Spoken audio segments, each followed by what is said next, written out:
we have come to Pathra, a place which is 10 kilometers away from Midnapur, district headquarter of Midnapur district in West Bengal. I have initially talked about this place. This place has clusters of temple which are built around 17th, 18th century, built by the Jamindars of this village. These structures were abandoned for a long time.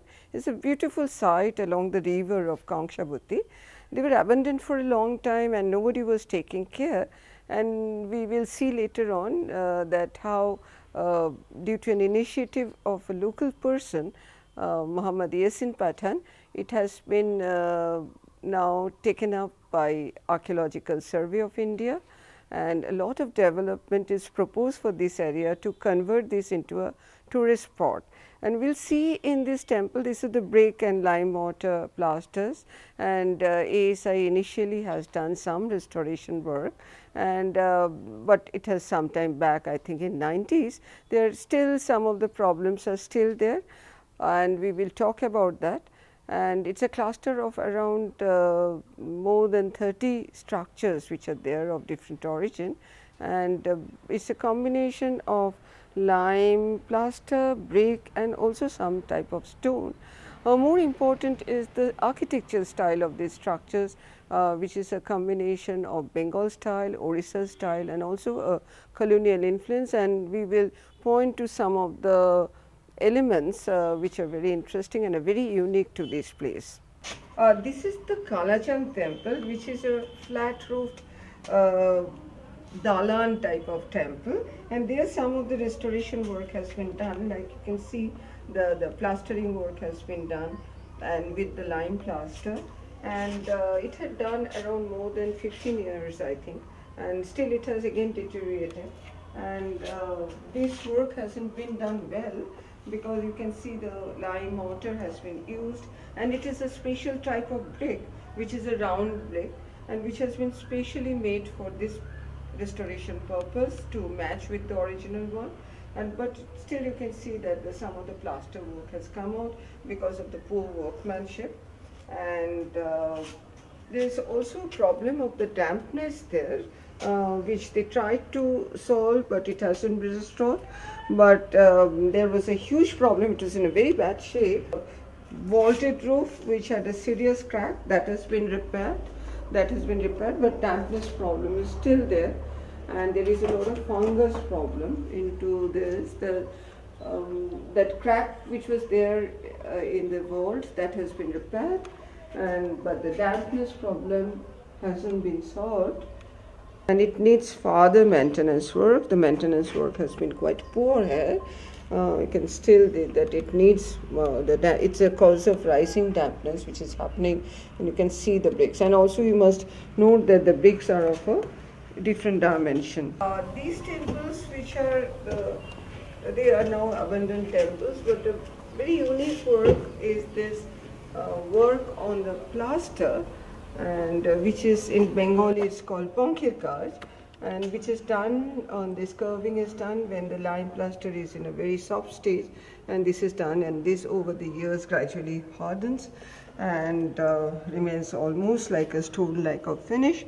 And also you can see these bricks are specially made bricks with a typical feature, and these are beautiful terracotta decorations, which is also a very unique feature of this region.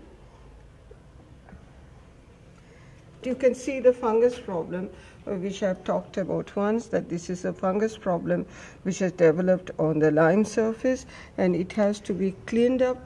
And also what you can see here, you can clearly make out that these bricks have been replaced.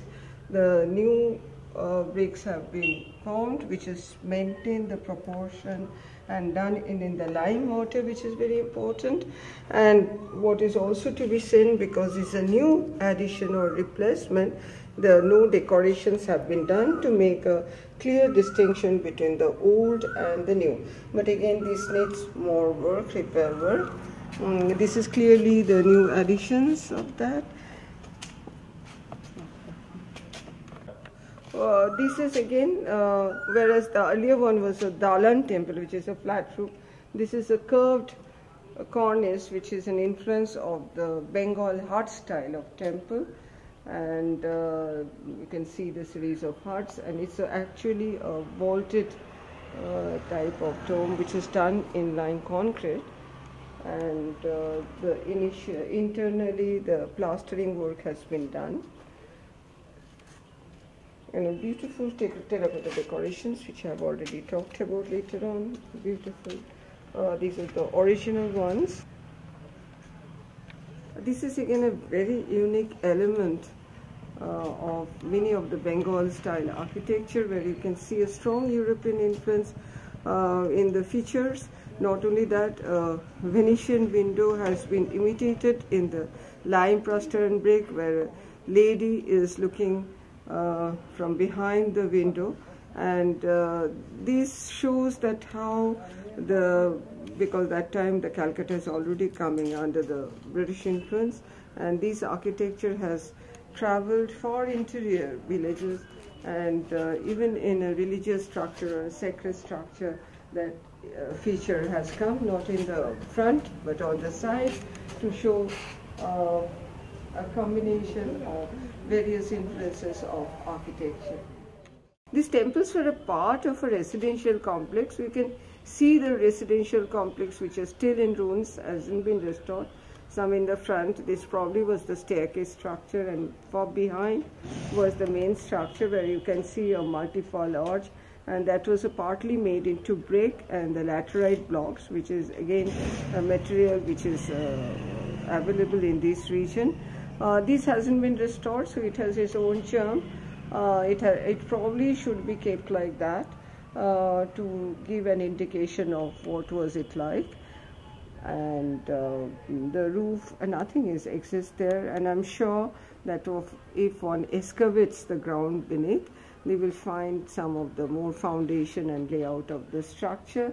But definitely to make into a tourist center or to make it clear to the tourist, it needs some sort of an interpretation, presentation, what it was like, and it definitely needs more maintenance work. So you see that this temple had a problem about the drainage. Because of the bunt construction, there was a problem of waterlogging, and so this has been now rectified, because paving the area and creating a proper drainage system. So this is the retaining wall. So at least the dampness problem has been solved, and still the fungus problem and others remaining. So this is the first stage, that how to preserve or take care of the problems which cause damage to the structure. The first degree of intervention which we talked about, and some of the terracing work also has been done, and at least I'm sure that this problem has been rectified, but still the fungus deterioration of that is still there. But there was a lot of vegetative growth on this structure, which has been solved, and it is at least preserved in a better way. And the areas which has been, this is the terracotta surface which has been exposed, they have been exposed, and the decorations haven't been done in the restoration process. The surfaces have been just kept clean surfaces with lime plaster. One of the major problems was this site was creation of this bund, and which was later converted into a road, and that divided not only the clusters of the temple, but it stopped the flooding, but it also made these high-rise land or high level of land, made these structures in a very at a lot of depth, which used to cause a lot of flooding and water stagnation, and this has been solved because of the construction of the retaining wall and a ground treatment and a proper drainage around the structure. This structure is very important because a beautiful structure, a combination of the curved roof, which is a Bengal style, the turrets the towers which are an Orison influence, and then you can see the multifoil arch which is a Mughal influence, and then Ponkirkat, or the curving on which is on the lime surface, a beautiful work. And if you see that while doing the restoration work, the original decorations have been retained, but the rest of the surface where decoration was missing, they have been just kept a plain surface to distinguish between the old and the new. They haven't been touched, and so you can make a clear distinction between the old and the new. The decoration part which are there missing, they haven't been replaced. So this is a very authentic way of preserving and restoring the old structures. Here, as I said, that this is how the restoration has been done properly. It has been done by ASI as a pilot project. These two columns were not existent, and it has been reconstructed. And while reconstructing it, because only this much was there initially, and this portion has been built up with the bricks which has been specially made bricks with the same size and proportion. But here you can see that the convention that you have to make a distinction between the old and the new. The old which has been there has been kept as it is, and the new one only when only the dimension has been maintained, and they have been kept without any further decoration, and only to give the proper shape, dimension, the specially made bricks have been there. They are originally plastered with lime plaster, but this hasn't been plastered. It is not also required because terracotta, which is burnt at a burnt clay tiles, is very water resistant. And as you can see that the entire arches has been reconstructed according to the original design, but the brick wall which has been done in the same dimension of the original brick, specially made, but there hasn't been any decoration, again to make a clear distinction between the old and new. If you look further inside, there is the original lime plaster which has been there, and it has been kept as it is with all the decoration, and you can see the finish of the lime plaster which is there, the multifold arch. And again you can see that how man-made damage to the structure, how people are so insensitive, they have put their names and scratches. This is something which is actually highly deplorable and shouldn't be done, and people should be made more aware about that. And this is the different structures, even inside, if you can see, and the columns. The brick, as you can see, that this is also very important, that how the original plaster has been done, it has been retained with the filleting, and then the brick surface, so clear distinction. The entire portion, it was necessary to reconstruction this portion because the columns are very necessary to support the structure, and even if you can look up, the plaster is in a very good condition. The inside wall, there is a huge crack, and this has to be totally reconstructed, and a lot of repair work has been done here. You can see the original plaster is there, and the new lime plaster has been there, which hasn't been painted, and but this is almost more or less more than 70% has been done to repair and to take care of the crack. The crack happened because of the structural reason, because of the subsidence. It is very close to the river, and there was a drainage and the water stagnation problem, and this has been taken care of.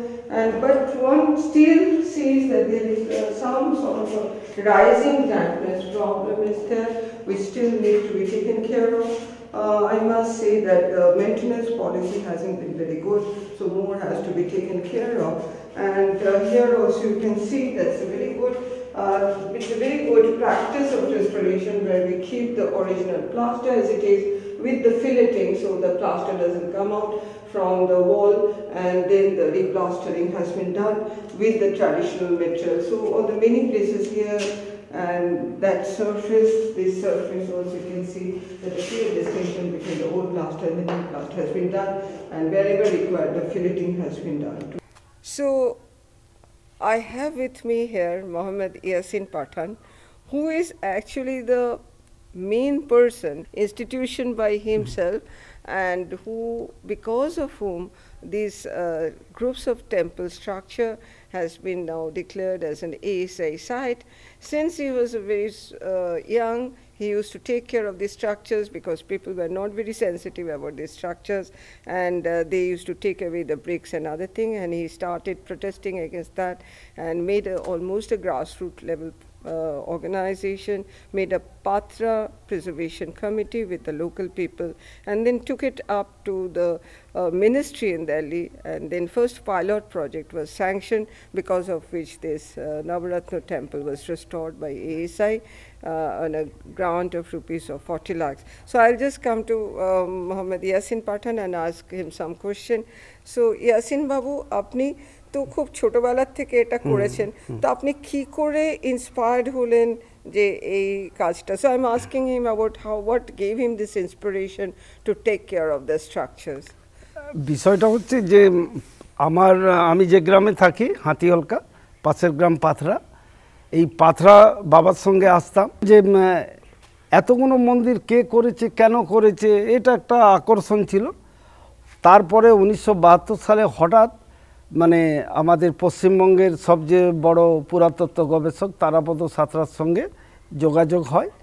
সেই যোগাযোগ সূত্রে ওনার উৎসাহে আমি এই মন্দিরগুলোকে রক্ষা করা, কে করেছে তার তথ্য ইতিহাস সংগ্রহ করার কাজটা শুরু করি। আর তারপরে আপনি এএসআইতে কিভাবে এই স্ট্রাকচারটা নিলেন? আপনাকে কে বললো তখন যে এএসআই বলে একটা অর্গানাইজেশন আছে, তারা স্ট্রাকচার নেয়? আপনি এইসব ব্যাপারে কি করে জানেন? মানে আমাকে সবচেয়ে মানে আনন্দের ব্যাপার, আমাকে কয়েকজন মহিষী মহিলা খুব পাশে এসে দাঁড়িয়েছিলেন, বিশেষ করে ম্যাডাম বাসু এবং আরও 2-3 প্রফেসর আইআইটির। ওনাদের কাছে আমি যাওয়ার পর ওনাদের বিষয়টা বলি। সেই বলার পরে ওনারা এখানে অন্তত 1 মাস যাতায়াত করে একটা প্রজেক্ট তৈরি করে দেন। সেই 20 লক্ষ টাকার প্রজেক্ট নিয়ে আমি দিল্লিতে গিয়ে তৎকালীন যোজনা কমিশনের ডেপুটি চেয়ারম্যান মাননীয় প্রণব মুখার্জির সঙ্গে দেখা করি, এবং তারপরে উনি ওই 20 লক্ষ টাকা পাথরার মন্দির রেস্টোরেশন করার জন্য সাহায্য করেন। এবং সেই সাহায্যের মানে টোটালি প্রজেক্টটা করার এবং উৎসাহ দেওয়ার মূলে খড়গপুর আইআইটির architect department, civil engineering department এবং ম্যানেজমেন্ট ডিপার্টমেন্টের কল্যাণ গোয়েন সাহেব ছিলেন। সবাই মিলে এটা করেছেন, মানে প্রথম সূত্রটা কিন্তু Kharagpur IIT. Okay, so we are very glad that that was a very successful pilot project done by ASI, though it was not an ASI structure at that time. And many superintendent of archaeology, Mr. Ota came, and Mr. Shekhar Dattu, they did a very good work of a restoration. And that was an eye-opener, not only for all of us, but of the local region, and it's inspired a lot of people from this region. I will now ask Professor Vasavada to give some his observation. He's visiting this area for the first time. So we are very glad and very fortunate to have Professor Ravindra Vasavada with us today. He has come all the way from Ahmedabad. He has come to give a visiting lecture to IIT Kharagpur, and we have brought him with us to this place, which is Pathra, to have, and he is seeing this for the first time. So I'll ask Professor Vasavada to give his observation and some comments about this area, what he's seeing and what he's feeling about that area. Professor Vasavada. Thank you. Thank you very much, Professor.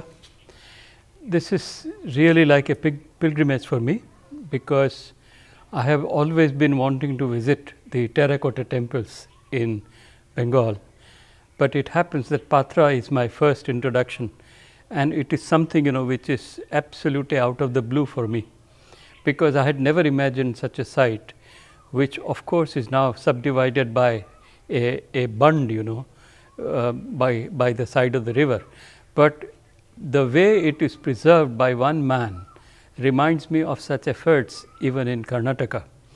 You know, there are these kind of, you know, people everywhere in the country who really love heritage, and they really adopt this as their single-minded preoccupation in spite of their, you know, other tasks, you know. But this site to me is one of the most pristine site, which is kept like that. I think ASI has done a wonderful job. This is first time I see a fantastic work done for such intrigued temples, and I think the brickwork, the way the old and new are sort of combined, and the way the entire facade is restored of this Navaratna temple is extremely significant, for the heritage of Bengal. I am very happy to see this, and I am really very thankful to Professor Sangamitra Basu to bring me here and show me this gem. I really am very impressed with this, and I suggest that some further documentation work in terms of drawings should be really done, and in that matter I would be very happy to help in any way that Professor Basu feels fit, and this kind of heritage is something which I think the world should know.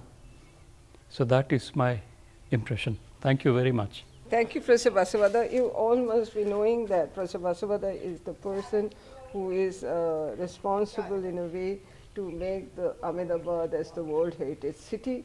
He has been working for years with the documentation, and he is the one responsible for making the nomination dossier. So we are glad that Professor Basavada is there with us today, and we will continue to have his association and input for documentation, restoration, and expert advice.